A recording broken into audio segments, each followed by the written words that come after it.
पहली मोहब्बत का इजहार। कॉलेज की पहली सुबह हमेशा किसी नई कहानी की शुरुआत होती है। सुमन के लिए ये भी दिन कुछ अलग था। वह छोटे कस्बे से शहर पढ़ाई के लिए आई थी।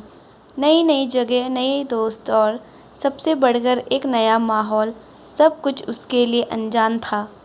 क्लास के पहले दिन उसकी मुलाकात राहुल से हुई।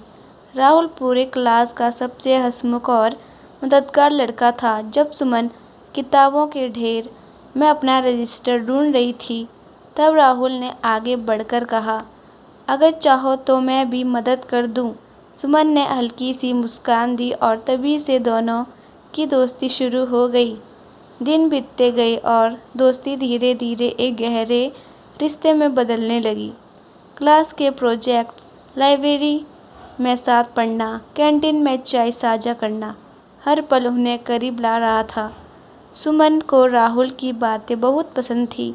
उसका हर छोटा ख्याल उसे खास महसूस कराता था, लेकिन उसने कभी हिम्मत नहीं की कि अपने दिल की बात कह सके।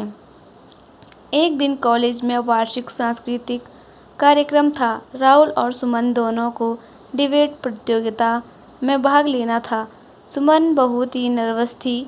राहुल ने उसका हाथ थामकर कहा, डरो मत, जब तक मैं साथ हूँ तुम्हें कोई हरा नहीं सकता। उसका ये विश्वास सुमन के दिल को छू गया।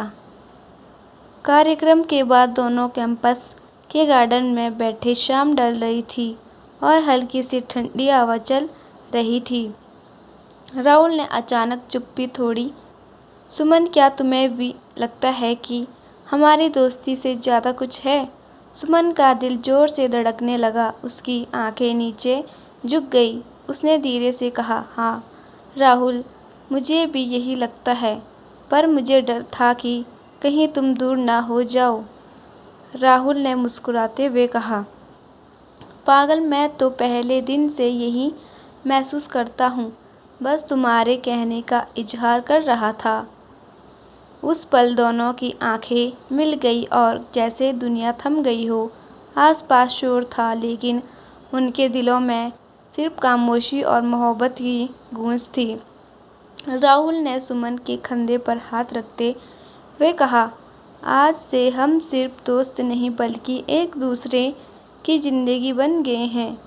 उस शाम की ढलती धूप ने उनके रिश्ते को एक नई रोशनी दे दी। अब सुमन और राहुल की कहानी सिर्फ कॉलेज तक सीमित नहीं रही, बल्कि उनकी ज़िंदगी का सबसे खूबसूरत हिस्सा बन गई।